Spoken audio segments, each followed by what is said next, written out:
భక్తివన్ ప్రేక్షకులకి శుభోదయం 11/9/2025 గురువారం. స్వస్తి శ్రీ చాంద్రమానం విశ్వావసునామ సంవత్సరం దక్షిణాయనం వర్ష ఋతువు భాద్రపద మాసం కృష్ణపక్ష చవితి గురువారం.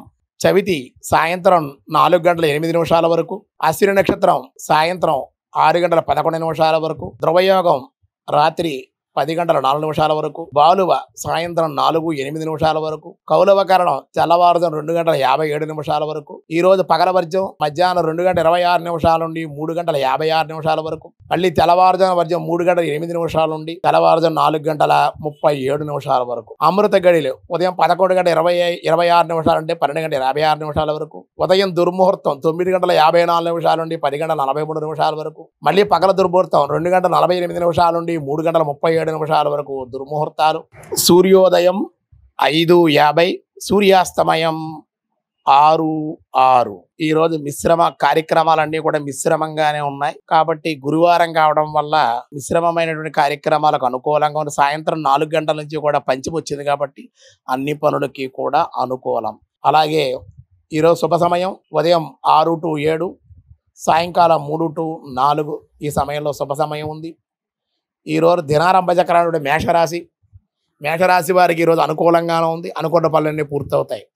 తదుపరి వృషభ రాశి వారికి పనుల్లో జాప్యం, అనుకున్న సమయానికి పనులు పూర్తి కాక విచారం, ధనం కూడా ఖర్చు అయ్యే అవకాశం, ధనానికి ఇబ్బందులు ఉండే అవకాశాలు. తదుపరి మిథున రాశి వారికి కూడా సమస్యలు ఆలస్యంగా పూర్తవడం, పనుల్లో జాప్యం ఉండే అవకాశం ఉంది. తదుపరి కర్కాటక రాశి వారికి ధన ఆగమనం ఉంది, ఆనందంగా ఉంటారు, శుభవార్తా శ్రవణం ఉంది. తదుపరి సింహరాశి వారికి ఈరోజు అనుకూలంగా ఉంది, ఆరోగ్యం కుదిరిపడుతుంది, ఆనందంగా ఉండగలుగుతారు.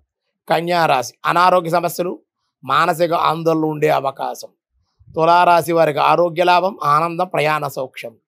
వృశ్చిక రాశి వారికి ధన ఆగమనం, కుటుంబ ఆనందం, అనుకోని అతిథుల రాక ఆనందాన్ని ఇచ్చే అవకాశం. ధనురాశి వారికి ఈరోజు చాలా అనుకూలంగా ఉంది, శుభవార్తా శ్రవణం, అనుకూల పనులు పూర్తయి ఆనందంగా ఉండే అవకాశం. మకర రాశి వారికి కూడా చాలా సానుకూలంగానే ఉంది, సాయంత్రానికి కొంచెం జాప్యంతోనే పనులు అయితే పూర్తయ్యే అవకాశం ఉంది. కుంభరాశి శారీరక అనారోగ్య సమస్యలు, ఈతి బాధలు, చికాకులు, ధనమునకు ఇబ్బందులు, ఏ పని పూర్తిగాక విచారం. మీనరాశి వారికి కూడా పనుల్లో జాప్యం ఉంది కొంచెం, కానీ సాయంత్రానికి పనులు పూర్తవుతాయి, రావాల్సిన బాకీలు వసూలు అవుతాయి, ఆనందం. గతంలో ఏమైనా రుణాలకి అప్లై చేసుకుంటే రుణాలు తీర్చే అవకాశం ఉంది. ఈరోజు విష్ణు సహస్రనామంలో వ్యాసాయ విష్ణు రూపాయ